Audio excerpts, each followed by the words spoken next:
Notre thème de ce matin, c'est Dieu doit mourir. Dieu doit mourir de rire. En lisant ces deux versets, Luc 15, 7, Luc 15, 10, c'est ainsi, je vous le dis, qu'il y aura plus de joie dans le ciel pour un seul pécheur qui se repent que pour 99 justes qui n'ont pas besoin de repentir. C'est ainsi, je vous le dis, qu'il naît de la joie devant les anges de Dieu pour un seul pécheur qui se repent. Le texte dit, quand un pécheur se convertit, au ciel il y a la fête, au ciel il y a la joie. Quand un seul pécheur se convertit, les anges se réjouissent. Alors quand j'ai vu ça, qu'il y a la joie au ciel, j'ai pensé à l'expression française « mourir de rire » que nous abrégeons par MDR, MEDR, mort de rire. Vous voyez quand vous écrivez quelque chose sur les réseaux sociaux là, quelqu'un écrit MDR, mort de rire. Je suis mort de rire. Mort de rire. Alors, j'ai pensé à l'expression en voyant la joie qui naît au ciel, auprès de Dieu et auprès des anges, pour la conversion d'un pécheur.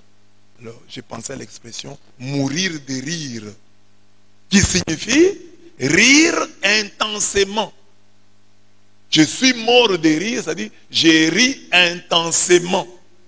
Et cette expression mourir de rire tire son origine du fait qu'il est possible de rire tellement fort et longtemps que l'on puisse même en mourir. Cette cause de décès remonte même à la Grèce ancienne. C'est en effet à un rire trop long et appuyé que l'on impute la mort de Chrysippus, un philosophe grec qui a vécu au IIIe siècle avant Jésus-Christ. Et il est mort parce qu'il a fait boire du vin à son singe et le spectacle du singe ivre l'a poussé à rire tellement qu'il en est même mort. Donc, Chrysippus est mort de rire. On a gardé le souvenir de ce philosophe grec qui est mort de rire. Parce que il avait enivré son singe domestique et ce singe complètement ivre essayait d'attraper des figues pour les manger. Alors maintenant, un singe ivre qui veut attraper des figues pour les manger, ce qu'il faisait là, faisait tellement rire Chrysippus, son maître, qu'il a mouru. Il est mort de rire. Alors l'expression est entrée en français, mourir de rire, ça veut dire rire intensément. Vous voyez, je meurs de rire, mais je suis vivant, je dis je meurs de rire. C'est-à-dire, j'ai ri intensément. J'ai ri intensément. J'ai choisi cette expression comme prétexte pour inviter chacun de nous à lutter pour apporter de la joie au ciel, provoquer le rire de Dieu, de ses anges et de ses saints. C'est un défi important car nous pensons très souvent qu'il incombe au seul ciel de réjouir la terre. Souvent nous pensons que c'est le ciel simplement qui doit nous réjouir. Mais cette lecture, cet évangile nous dit non, non, non, vous pouvez aussi réjouir le ciel. Quand vous vous convertissez, Dieu meurt de rire. Quand vous changez de vie, les anges, les saints, les habitants des cieux meurent de rire. Tuons-les de rire en nous convertissant. Que les saints se sanctifient encore. Apocalypse 22, 11. C'est à nous de faire en sorte que le ciel et tous ceux qui l'habitent éclatent de rire, de joie et de bonheur. À la lumière des textes de ce jour, comment pouvons-nous tuer de rire le ciel? Simplement en nous convertissant. C'est-à-dire en passant du statut des brebis ou drachmes perdus à celui des brebis ou drachmes retrouvés. Nous étions des brebis perdus, devenons des brebis retrouvés. Nous étions des drachmes perdus, devenons des drachmes retrouvés. À la lumière de l'évangile de ce jour, laissons-nous retrouver par la miséricorde de Dieu, Parce que la miséricorde de Dieu est en train de nous chercher. Où que nous soyons, la miséricorde de Dieu nous recherche. Tu es dans une colère, tu es dans une haine, caché quelque part dans une haine, caché quelque part dans un vol, caché quelque part dans une impudicité. Quel que soit le péché dans lequel tu es caché, la miséricorde de Dieu est en train de te rechercher. Alors, laisse-toi retrouver par cette miséricorde divine. On dit, quand il trouve la brebis, il la prend sur ses épaules. Voilà. En nous juchant sur les épaules de la tendresse divine. En laissant la tendresse divine nous porter sur les épaules. En sortant de notre cachette et en revenant à la maison du Père. Sortons de nos cachettes. Mettons fin à nos cachotteries. Sortons de nos cachettes. Le péché dans lequel tu vis est une cachette. Sors de cette cachette-là. Et reviens à la maison du Père. Tu n'es pas à l'aise dans la cachette. Reviens à la maison du Père. Là, tu seras à l'aise. C'est notre métanoïa. Notre changement de vue. Notre renversement de la pensée. C'est ça la conversion. Pour dire conversion en grec, on dit métanoïa. Changement de vue. Renversement de la pensée. L'homme commence à voir les choses autrement. Ce qui faisait ma gloire, maintenant, je trouve ça comme de la boue. Changement de vue. Je commence à regarder autrement. Ce qui me plaisait hier, je commence à le regarder autrement. J'ai changé de vie, j'ai changé de vue. Ma pensée a été renversée, bouleversée. C'est cette métanoïa qui peut tuer de rire le ciel.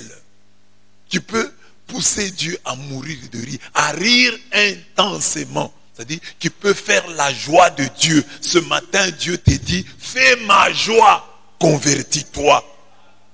Nous parlons bien de métanoïa et non de métamorphose. Métanoïa, c'est ça, conversion. En effet, dans la Grèce antique, la métanoïa signifiait une mutation, un changement fondamental, une véritable conversion. Alors que métamorphose exprime un changement au niveau de la forme, métanoïa exprime un changement d'état d'esprit. Ne change pas seulement l'extérieur, non. Change l'état d'esprit, métanoïa. Vous voyez, métamorphose, il y a le terme forme. Métamorphose. Métamorphose. Il y a morphée là-bas. Changement de forme. Ne change pas seulement de forme, change de fond. Métanoïa, c'est changement de fond. Métamorphose, c'est un changement de forme. La conversion, c'est un changement de décision et un changement de direction. Donc, changeons. Alors, chaque fois que nous sommes à l'église, nous devons dire, ah, j'ai fait des progrès. Ah, j'ai changé. On prêche trop sur tel thème. Ah, mais cela insiste sur tel autre thème. Non, non, je vois que sur ce thème, j'ai changé. Que tes progrès soient évidents. Que tes progrès soient évidents. Ah, j'ai progressé. Ah, j'étais tel type d'homme. J'étais tel type de femme. Aujourd'hui, je suis allé à l'église. Voilà ce que Dieu m'a dit. Sur ce point, je prends une décision. Alors, la bonne décision que tu prends là, la bonne direction que tu prends là, c'est ça que nous appelons la métanoïa. Tu es allé comme ça et tu as fait le chouv. En hébreu, on appelle ça chouv. Tu t'es retourné. Tu es allé dans ce sens. Tu as changé de direction. Chouv. Métanoïa. Changement de fond. J'ai décidé de ne plus penser comme ça. Ça, c'est un défaut que j'ai. J'ai un vilain défaut. Voilà, je change. Amen. Amen. Demandez à votre voisin, quel est votre péché mignon que vous devez changer. Chacun a son péché mignon. C'est-à-dire que ce n'est pas un péché très grave, hein, mais tu peux les changer. Hein, les péchés qui ne font pas honte, qui ne font pas quand même honte. Par exemple, je me fâche. Bon, je suis souvent triste. Je parle trop. Ça, mon péché mignon. Bon, mais enfin, c'est un péché, mais tu n'en as pas honte. Bon, il est là. Voilà, Les lieux de conversion commencent par là. Dis, voilà, moi je parle trop, moi je suis souvent triste, je me fâche à tout bout de champ. Donc, je peux changer. Alors, même sur ces petits points-là, tu changes. D'ailleurs, c'est comme ça que commence la vraie conversion. Parce que quand nous sommes des chrétiens comme tels que nous sommes là, beaucoup n'ont pas de grands reproches à se faire. Les reproches, c'est souvent sur des petits points de rien du tout. Alors, le péché mignon, là, ton péché mignon, change. Alors, ceux qui ont aussi des cas graves, tu trompes ta femme, tu trompes ton mari, tu voles, mais il faut changer. On dit, si tu veux que le ciel se réjouisse, change. Alors, vous comprenez donc que lorsque nous refusons de nous convertir, nous attristons, nous contristons le ciel. Le ciel est triste parce que toi, tu ne t'es pas converti. Le ciel est triste parce que moi, je ne me suis pas converti. Alors, si nous voulons faire du bien à notre Dieu, convertissons-nous. Regarde le péché mignon là. Aujourd'hui, je vais faire plaisir à mon Dieu. Je vais me convertir. Souvent, je me fais moi-même ce reproche et les autres me le font. Je vais me convertir sur tel point. Alors, si tu te convertis, tu prends une bonne direction, tu prends une bonne décision aujourd'hui, le ciel se réjouit. Il y a de la joie chez Dieu, il y a de la joie chez les anges, il y a de la joie chez les saints. Et quel honneur avons-nous de faire le bonheur du ciel. Il nous révèle ici que vous, les hommes, vous attendez souvent que le bonheur vous vienne de Dieu. Mais Dieu dit, vous pouvez faire le bonheur de Dieu. Parce que vous pensez que c'est Dieu qui va faire votre bonheur. Mais faites aussi le bonheur de Dieu. Comment puis-je faire le bonheur de Dieu? Comment puis-je faire la joie de Dieu? Comment puis-je arracher à Dieu un sourire? Je vais arracher à Dieu un sourire en me convertissant. Dieu, dans ce monde où il est déçu, où les gens luttent même pour le droit, qu'on reconnaisse leur droit à l'homosexualité, au vol, au crime, les gens s'entretuent, les gens se font du mal, détournent des millions, les gens sont dans l'impudicité, l'infidélité, dans toutes sortes de péchés. Alors, le cœur de Dieu est attristé, contristé par les péchés des hommes. Alors Dieu vient ce matin te dire, toi tu peux faire ma joie aujourd'hui. Fais la joie de Dieu aujourd'hui. Fais sourire Dieu aujourd'hui. Arrache un sourire à Dieu aujourd'hui. Nous qui avons la spiritualité du Sacré-Cœur, c'est un thème qui nous touche donc le cœur de Dieu qui est souvent contristé. Nous avons le devoir de le consoler. Et nous le consolons comment? Par notre conversion, dit l'évangile de ce jour. Alors, maintenant, la première lecture nous montre les deux lieux de conversion. L'évangile nous invite à la conversion en général. Alors maintenant, la première lecture nous dit deux points sur lesquels nous pouvons concrètement nous convertir. Premier point, ne vivre que pour le Seigneur. Deuxième point, ne pas juger les autres. Parce que la première lecture dit, nul d'entre vous ne vit pour soi-même, comme nul ne meurt pour soi-même. Si nous vivons pour le Seigneur. Si nous mourrons pour le Seigneur. Donc, dans la vie comme dans la mort, nous appartenons au Seigneur. Romains 14, 7, 8. On définit l'amour. Aimer, c'est avoir quelqu'un pour qui mourir.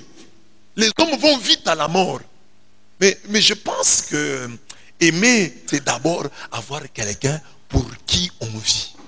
Parce que mourir, ça peut arriver. Hein? Donc quand on dit aujourd'hui, comme je suis là, on m'arrête ici à l'église, on dit voilà, l'abbé Blaise, nous allons le tuer. Qui peut mourir pour lui? Je serais étonné. Hein? Il y a quelqu'un qui va mourir pour moi, ici, peut-être avec qui nous n'avons jamais été en bon terme. Quelqu'un qui n'a jamais vécu pour moi peut accepter de mourir pour moi. Parce que c'est glorieux mourir pour quelqu'un. C'est glorieux et c'est racheteur. Hein? Quand quelqu'un a péché, il a péché, à la fin il meurt pour son frère. Bon, il se rachète. Et il entre dans les annales de l'histoire. Il est mort pour tel, il est mort pour tel autre. Alors que vivre pour, c'est plus compliqué. Parce que vivre pour, c'est chaque jour. Mourir pour, c'est un instant. Et dans le fond du vivre pour, il y a le mourir pour. Car on ne peut pas vivre pour quelqu'un sans mourir pour lui. Dans Tandis qu'on peut mourir pour quelqu'un sans avoir vécu pour lui. Est-ce que vous me comprenez?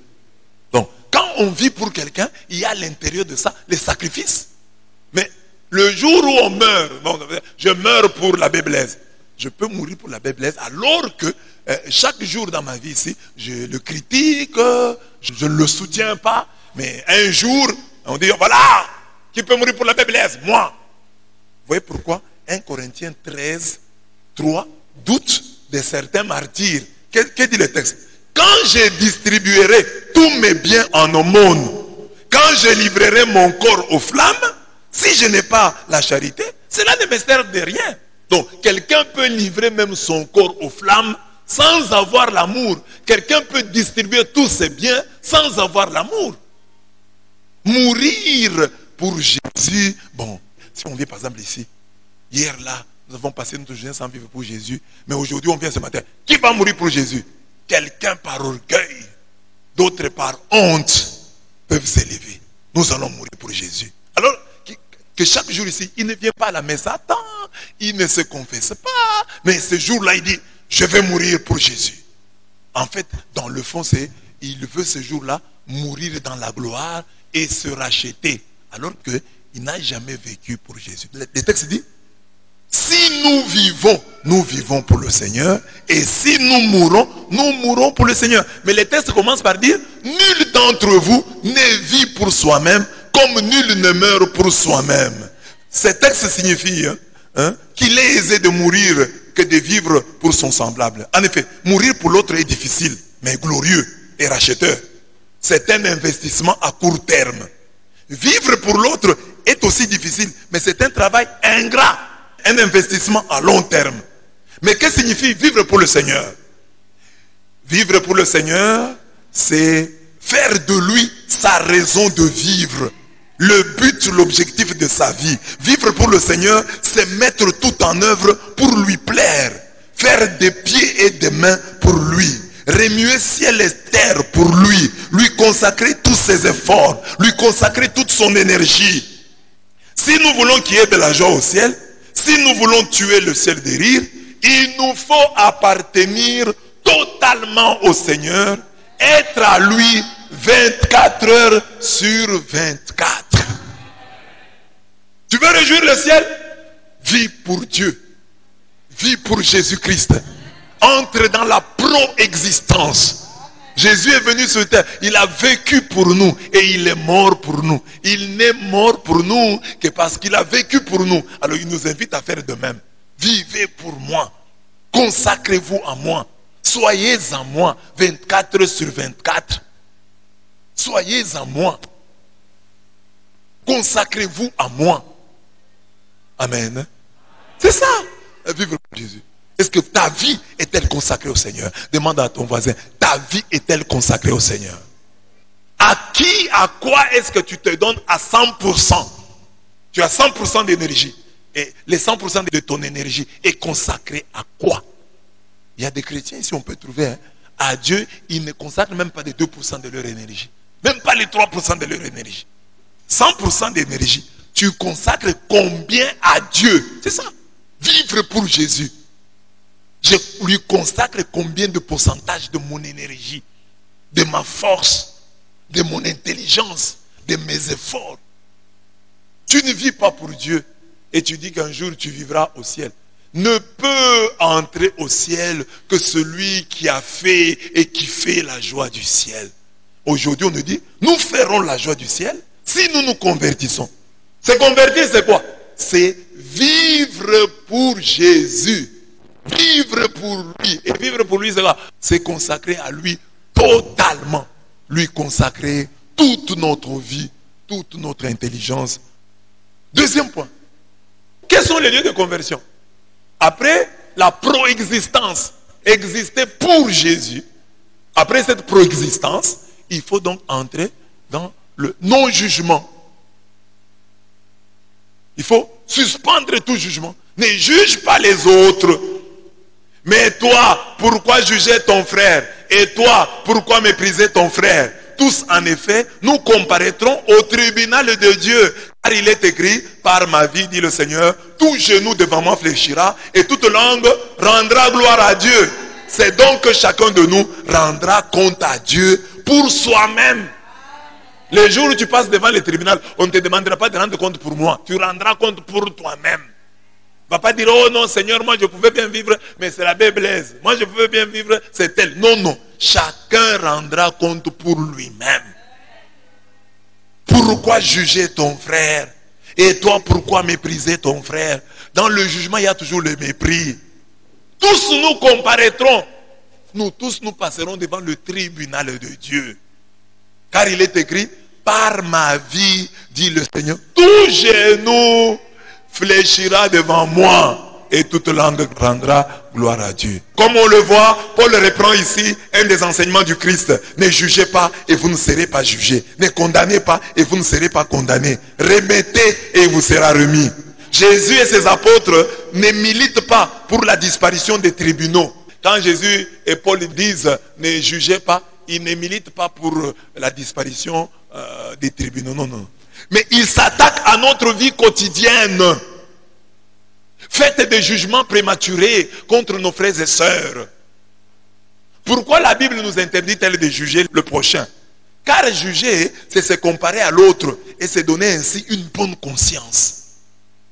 C'est pourquoi Jésus demande, quand tu as regardé la paille qui est dans l'œil de ton frère et la poutre qui est dans ton œil, à toi, tu ne la remarques pas. Celui qui juge se sert des fautes des autres pour se rassurer sur ses propres qualités. Il guette la moindre faute de son prochain pour se dispenser de faire face à ses propres problèmes, pour calmer sa propre conscience, pour refuser de se regarder en face. Vous voyez, même à l'église ici, moi je peux vous interpeller. J'ai dit, non papa, ne faites pas ceci, maman ne faites pas ceci. Qu'est-ce que vous faites? Vous commencez à me juger. Est-ce que lui-même fait ça? Pourquoi? Parce que vous voulez vous donner une bonne conscience. Vous voulez dire, ah non, je ne suis pas seul dans ce péché. C'est pourquoi la Bible dit, ne jugez pas, ne regardez pas l'autre. Regardez-vous vous-même. Convertissez-vous vous-même. Parce que si vous regardez l'autre, vous n'allez pas vous convertir. Vous trouverez toujours quelque chose à redire dans sa vie et vous trouverez toujours en lui une raison de ne pas vous convertir. Si vous regardez l'autre, vous trouverez des raisons de ne pas vous convertir. Dieu dit, ne regardez pas l'autre, regardez-moi. En me regardant, moi Jésus, le grand prêtre parfait, vous ne trouverez que des raisons de vous convertir. Mais en regardant l'autre, qui est faible, qui est enveloppé de faiblesse, vous ne trouverez que des raisons d'endurcir votre cœur dans le péché. Ne regardez pas l'autre. Non, non. Chacun comparaîtra. Et chacun rendra compte à Dieu pour soi-même. Chacun rendra compte à Dieu pour soi-même. Parce que si à l'église c'est comme ça, hein, ah non, mais l'autre là me dépasse en quoi? C'est ça même, quand nous avons des problèmes avec ça. Toi tu me dépasses en quoi? Toi tu me dépasses en quoi? Parce que tu l'as regardé et tu l'as jugé et tu as trouvé qu'il ne te dépasse en rien. Toi tu me dépasses en quoi?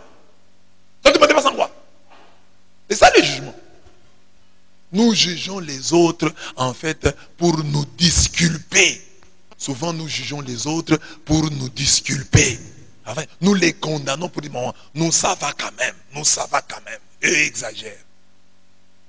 Pourquoi la Bible nous interdit-elle de juger les autres? Car juger est un mélange trouble d'admiration et d'envie. Celui qui juge a l'œil malade ou mauvais. Matthieu 6, 23, Matthieu 20, 15. Le regard de celui qui juge est troublé par la jalousie. Il ne regarde pas bien. Les juges admirent, envient et jugent le prochain tout en même temps. Il admire ce que l'autre possède, mais il ne peut pas supporter son succès. Dans son cœur, les juges admirent son prochain pour ses qualités, mais par jalousie, il les juge en public. Dans son cœur, il admire.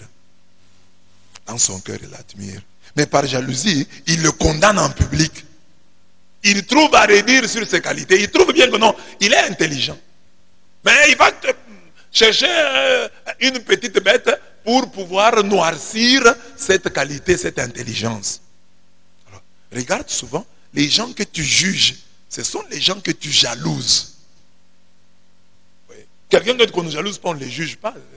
Donc, quand tu juges quelqu'un, et toi, quelque part, je le jalouse. Dans les jugements, il y a toujours la jalousie. Une admiration mêlée de jalousie. Une jalousie mêlée à l'admiration. En même temps, tu l'admires, tu voudrais bien être à sa place. Mais comme tu ne peux pas y arriver, bon, tu commences à critiquer. Juger, c'est aussi vouloir dominer, contrôler l'autre. On critique souvent celui que nous ne contrôlons pas. Celui qui ne nous doit pas son succès, sa réussite. Le petit là, il commence aussi à s'habiller comme nous. Le petit là commence aussi à payer des voitures comme nous. Qui a fait ça? Non, c'est son frère qui l'a aidé. Ah! Bon, si sa richesse venait de nous, alors là, bon, nous trouverons un peu une consolation en nous disant, nous avons contribué à ce qu'il est. Si elle est ce qu'elle est aujourd'hui, c'est grâce à nous. C'est ainsi que beaucoup de gens veulent s'attribuer votre succès. C'est ça la vie des gens. Les gens veulent s'attribuer votre succès. Mais quand ils voient que dans votre succès, ils n'ont pas contribué, ils vous jalousent, ils commencent à vous juger. Ils veulent qu'ils aient contribué dans votre succès. Et que tu viennes leur dire, ce que je suis aujourd'hui, c'est grâce à vous. Ah, c'est grâce à moi, ok. Là, tu es en paix. Même au travail, tu as un chef, le grand chef de l'entreprise. Et tu as ton chef direct. Souvent, les gens ont des problèmes. Si tu t'entends bien avec le chef, le grand chef, et que le chef direct là se sent négligé, tu auras des problèmes. Parce qu'il veut s'attribuer ton succès. Il veut s'attribuer ta réussite. Mais toi, tu dépends du grand chef. Toi, tu parles bien avec le grand chef. Tu auras des combats sérieux. C'est ainsi que par stratégie et par prudence, lorsque tu es dans une entreprise et qu'il y a un grand chef avec qui tu t'entends bien, fais aussi des efforts pour t'entendre bien avec ton chef direct. Sinon, il y aura la guerre et tu peux la perdre, malgré le soutien du grand chef. Parce que le chef direct là, peut te mettre dans les pétrins qui vont empêcher le grand chef de te sauver. Parce que le grand chef aussi va avoir peur pour son poste. Et il peut te sacrifier. Une fois que nous nous rendons compte de la liberté de l'autre, nous voulons qu'il devienne notre esclave. D'où la question de Paul. Toi, qui es-tu pour juger un serviteur d'autrui? Ah, vous voyez que dans le jugement, il y a la soif de dominer, d'être le maître de l'autre. Nous jugeons les gens que nous voulons voir sous notre coupe. Alors quand quelqu'un nous échappe, ah, ça nous fait mal. Ça nous fait mal. Alors, Paul pose la question, qui es-tu pour juger un serviteur d'autrui? Parce que toi, tu veux te faire son maître. Tu veux être son thermomètre. Alors, il n'est pas ton serviteur, c'est le serviteur de Dieu. Ne le juge pas. Cette question déniche le grand péché caché derrière cette propension à juger les autres. Qui juge son prochain s'érige en maître et il usurpe de fait la place de Dieu qui est le juge des vivants et des morts. Donc, quand tu juges, tu prends la place de Dieu qui est le juge des vivants et des morts. Tu veux être le maître du monde. Tu veux être le maître de tout le monde. Tais-toi. Je refuse de juger, je ne suis pas Dieu. Je ne sonde pas les reins et les cœurs. Moi, je vois l'extérieur. Mais il y a un Dieu qui sonde les reins et les cœurs. Lui voit mieux que moi. Donc, je vois quelque chose, je me tais. Ne portez pas de jugement prématuré. Laissez venir le Seigneur. 1 Corinthiens 4, 5. Et là, j'ai dit, c'est un des péchés mignons des chrétiens. Juger les autres. Même celui qui se replie sur lui-même. Qui refuse de faire des remarques à ses frères. Qui ne s'occupe que de ses oignons. Peut continuer à juger les autres dans son cœur. En effet, ficher la paix aux autres, les laisser tranquilles, cela peut encore être une forme subtile de les juger. Quelqu'un me dit, moi je ne juge pas les gens, je m'occupe de mes oignons. Mais en t'occupant de tes oignons, tu les juges. Donc tu trouves les autres là, les gens de la basse classe, moi je ne m'occupe pas d'eux. À qui quitte là-bas. Je ne suis pas de leur niveau. Ils ne sont pas de ma classe. Tu vois? Même quand tu dis, je m'occupe de mes histoires, il y a là un jugement. Parce que tu dis, ces gens sont des basses classes. Sont des gens des niveaux trop bas. Moi, je ne m'occupe pas d'eux. Je fais mes histoires. Ne pas juger ne signifie pas ficher la paix aux autres. Ne pas juger l'autre, c'est l'aimer. Mère Teresa de Calcutta pouvait dire, si tu juges les gens, tu n'as pas le temps de les aimer. En effet, quand on aime quelqu'un, on ne le condamne pas. On ne désespère pas de lui. On ne pose pas sa conversion comme préalable pour le comprendre, pour dialoguer avec lui. On lui fait des remarques. Mieux, on l'avertit en frère, en sœur. Les vieillards, il faut les exhorter comme un père.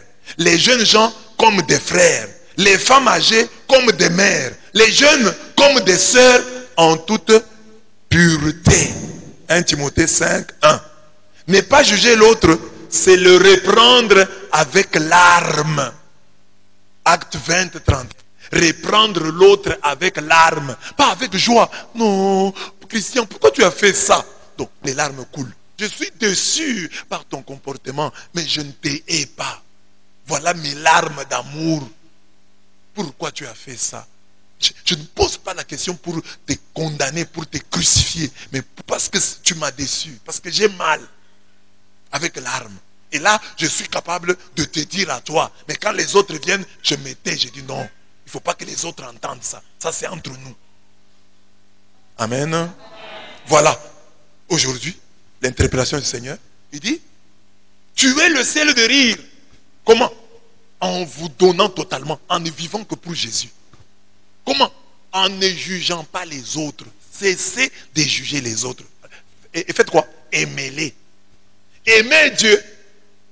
Et vous le servirez 24 heures sur 24. Vous vivrez pour lui. Aimez le prochain et vous ne le jugerez pas. Et j'ai dit, regardez les gens que vous aimez. Si vous les aimez vraiment, vous ne les jugez pas. Vous faites tout pour les comprendre. Vous faites tout pour les justifier. Même quand ils sont en faute, nous allons dire, ah non, dis, chers amis, qui ne fait pas ça? Qui ne commet pas de telles erreurs? Ça arrive à tout le monde. Nous tous, nous sommes des pécheurs. Nous sommes des êtres de chair et de sang. Pourquoi? Parce que nous aimons la personne. Je vous ai raconté l'histoire ici de cette paroisse où il y avait deux prêtres. Le curé mal aimé, parce que lui il prend des décisions. Et le vicaire, le bien-aimé. Alors le vicaire bien-aimé, un jour il prêche, il dit, mais bien-aimé dans le Seigneur, j'ai une femme. Et toute l'église dit, L'église se tait, tout s'arrête. Tout s'arrête.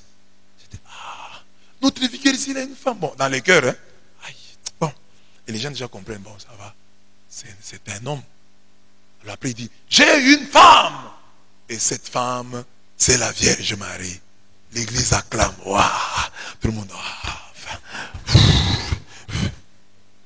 Ayant vu le succès que cela avait fait, le curé aussi vient. C'était le mois Maria. Lui aussi dit, j'ai une femme. Les gens disent, on la connaît. Il dit, c'est la Vierge Marie. Il dit, non, c'est pas la Vierge. Le vicaire a dit, si vous avez accepté, moi vous refusez, non, vicaire, on connaît toi. Dans ma vie, j'ai une femme. Chez les vicaires, ça passait, non. La femme là, c'est la Vierge. Le vicaire dit, dans ma vie, j'ai une femme. On la connaît. Vous avez compris donc que c'est ça la petite interpellation de ce jour, brève mais profonde. Aimons Dieu. Aimons Dieu. Comment nous allons aimer Dieu? En vivant pour lui. Deuxième point. Comment nous allons aimer le prochain? En ne le jugeant pas. Et comment nous n'allons pas arriver à juger le prochain? Si nous l'aimons. Alors faisons souvent des efforts pour aimer l'autre. Alors quelqu'un pose la question. Ah, mais comment aimer l'autre? Aimer l'autre, hein, c'est ouvrir l'œil sur le positif qui est en lui. Alors tu fais, ah, telle est la chose positive. Poème.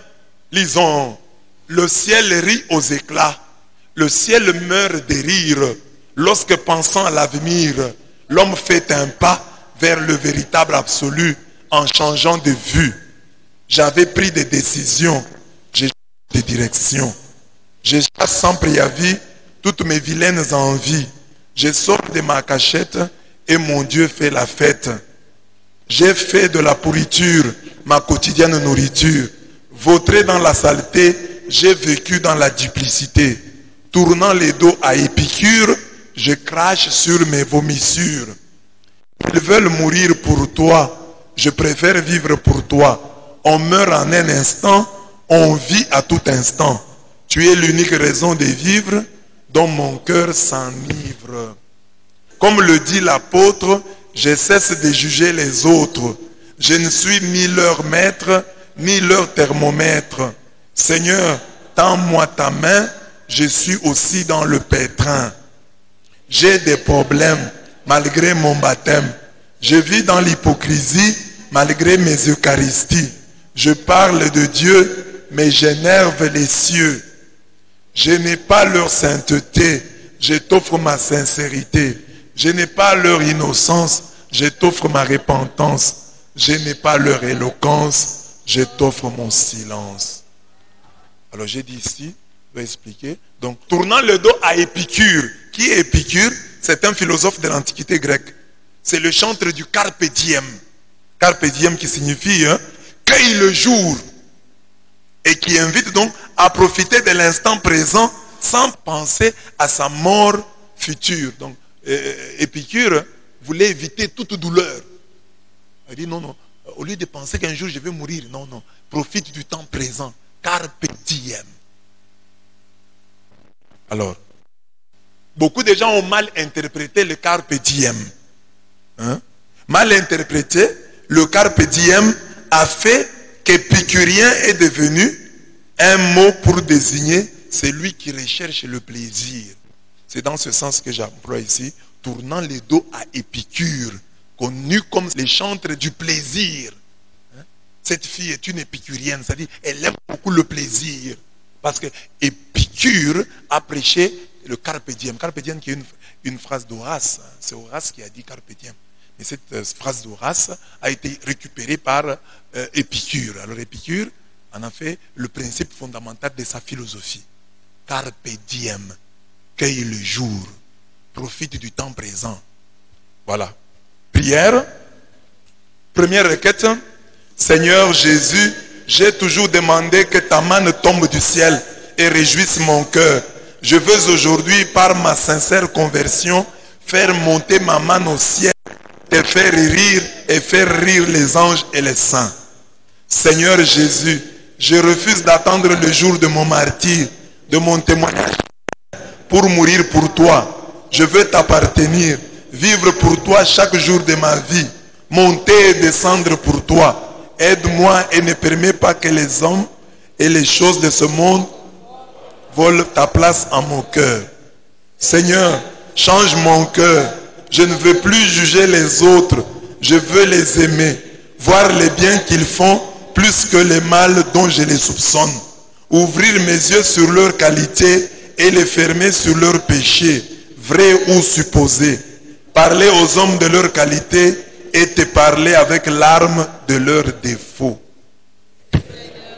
Ta parole déclare, aucune arme forgée contre toi ne saurait être efficace. Toute langue qui t'accuserait en justice, tu la confondras. Tel est le lot des serviteurs de Yahweh, la victoire que je leur assure, oracle de Yahweh. Garde-moi de toutes les fausses accusations, défends-moi contre toutes les accusations sévères et exagérées, que ton sang me couvre de toutes les vraies accusations. Vous avez compris la profondeur de ces prières? Regardez par exemple ici j'ai dit, parler aux hommes de leur qualité et te parler avec l'arme de leurs défauts. Donc si tu veux parler de Patricia aux hommes, va raconter les qualités de Patricia. Patricia, elle arrive à l'église à temps, elle chante bien, c'est ça. Mais alors, quand tu veux parler des défauts de Patricia, va en parler à Dieu avec l'arme. Seigneur, change le cœur de Patricia, qui est ceci, qui est cela. Avec l'arme, pas avec joie, avec l'arme. C'est ça. Donc, quand tu veux parler de quelqu'un, parle de ses qualités. Alors, à la fin, j'ai dit, garde-moi de toutes les fausses accusations, que nous ne serons pas accusés faussement. J'ai dit, défends-moi contre toutes les accusations sévères et exagérées. Parce que les gens, quand ils nous accusent, nous pouvons commettre une erreur. Mais les gens sont souvent sévères et exagèrent nos accusations. Alors, mais nous avons des situations où nous sommes des coupables, où nous avons commis des erreurs. Dans ces situations-là, nous demandons à Jésus que son sang nous couvre de toutes les vraies accusations. Tu as volé, que le sang de Jésus te couvre. Tu as aussi droit à la bonne réputation, même si tu as volé. Tu as triché, que le sang de Jésus te couvre. Tu as commis une erreur, que le sang de Jésus te couvre. Chacun a des erreurs dont il voudrait être couvert par le sang de Jésus. Amen. Amen. Que Dieu vous bénisse.